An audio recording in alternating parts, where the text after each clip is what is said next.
edgy, elegant, flirty, and sophisticated describes Haitian-born fashion designer Berny Martin's Catou Couture fashion. Connoisseurs of fine fabrics and elegant tailoring are drawn to Martin's elegant designs. Catou's clientele spans the globe. In 2006, Martin founded Midwest Fashion Week. Let's learn more about this emerging designer. I'm born and raised in Haiti, and I came to the United States when I was about 15 years old. Moved to Brooklyn, New York.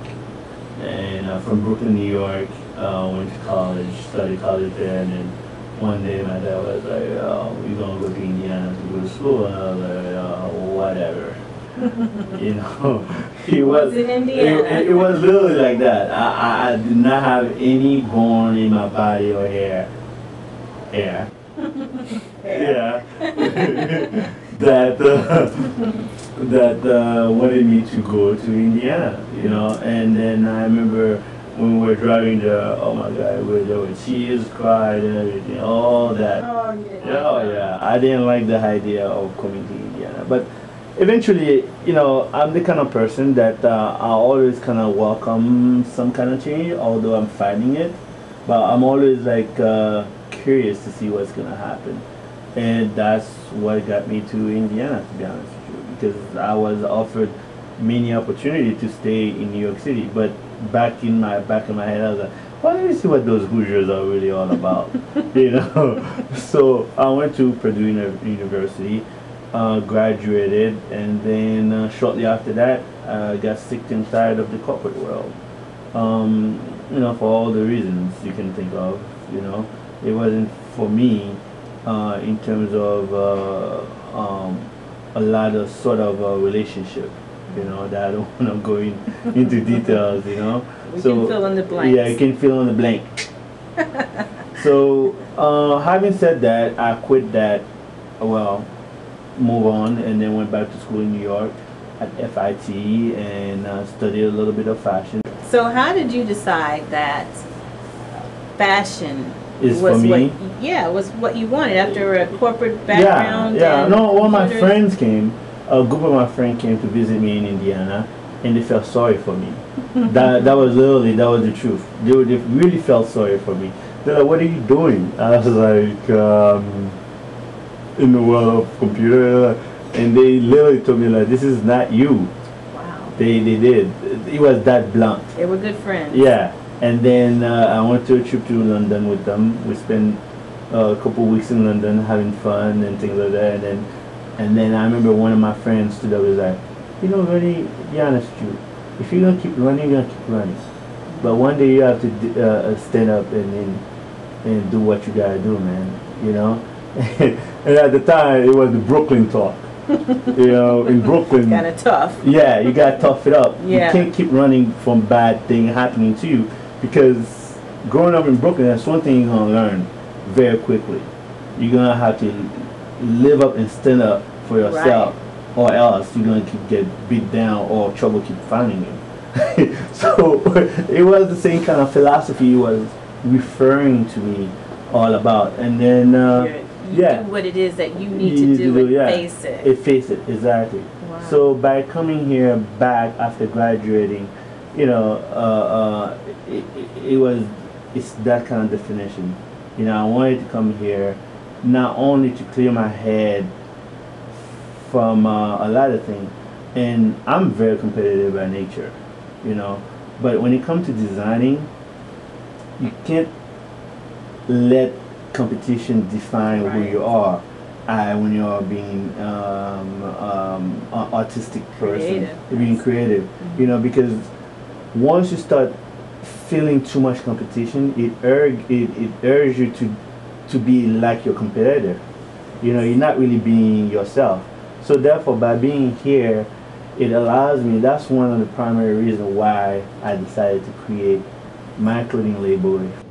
You know? So do you see your collection, Berny Martin, Catou, all over the world? Oh yeah, definitely. It's already happening. It's already happening. It's already happening, of course. I mean, we have clients in France, we have clients in Japan, South Africa, Zimbabwe, of course Haiti, that are wearing our clothes. I mean, my intent is not to represent only one culture. Although I was born in Haiti, my input into my design is to influence the world. What is really the true identity of America? You know, because what's interesting is that when you travel the world and then you hand your passport as an American of some sort, people already have a perspective what is American. You know, like for instance, I was in South Africa, and this young boy told me that he didn't know there were black Americans. Yeah, it was that to me. Yeah. At first, I look at it was an insult, and then a friend of mine was like, "Well, what do you think Will Smith is?" He's like, "Well, I think he was Ghanaian." and then yeah, we bust out laughing just like he did. But at the same time, I come to conclusion is that it's not really his fault. It's because we have not done the job to represent ourselves as American or being there, you know. So therefore, for me, he was definitely in an isolation of the part of the world. You're talking about like, we were like deep in the jungle in Africa. Wow. You know, for him to define what is American, he will tell us. Obama. Yeah, exactly. Because that's their only reference. That's their reference. Yeah. Yeah. For them, that's the only time they probably seen a colored American. That's their reference. Yeah. For them, that's the only time they probably seen a colored American. Okay. Well, let's talk about America's heartland, Midwest Fashion Week. Midwest Fashion Week.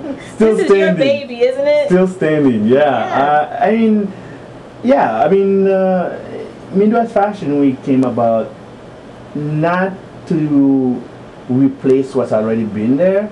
A lot of times people think that I'm replacing what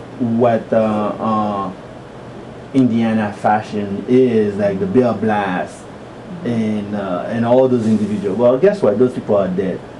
Okay, so we are alive now. You know, let's redefine what that is.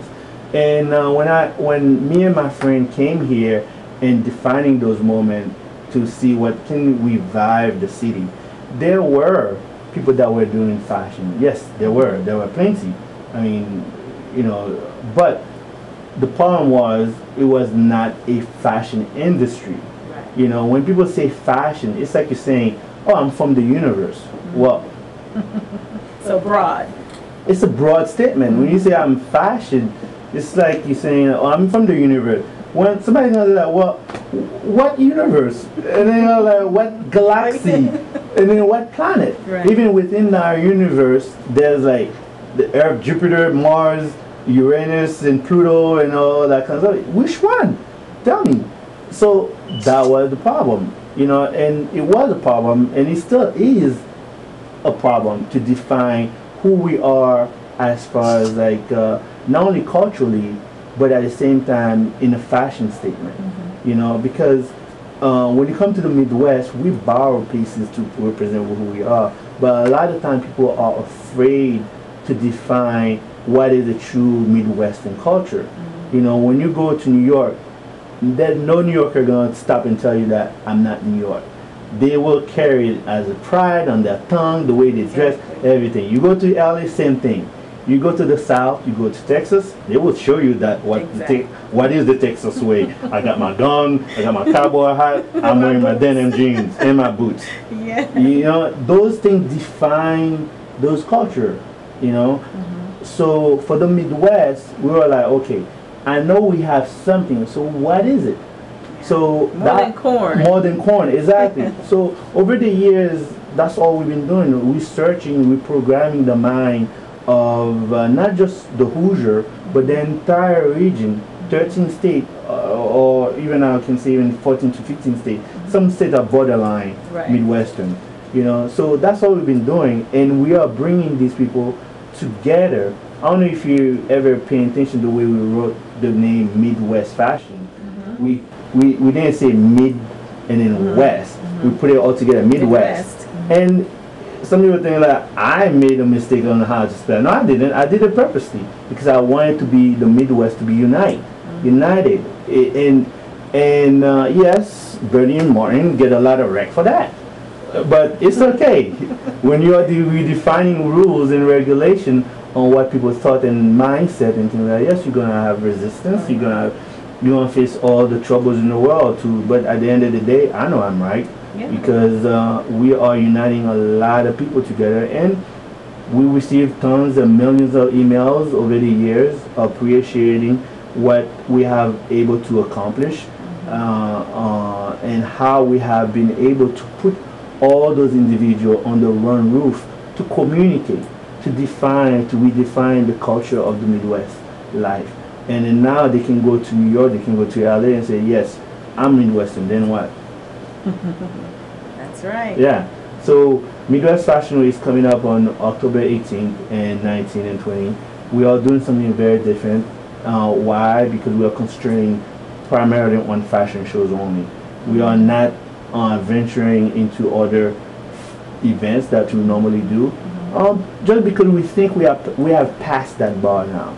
We're no longer into defining to other people what is Midwest Fashion Week anymore. We have accomplished all the media in Indianapolis. We have accomplished all the newspapers, magazines in Indiana.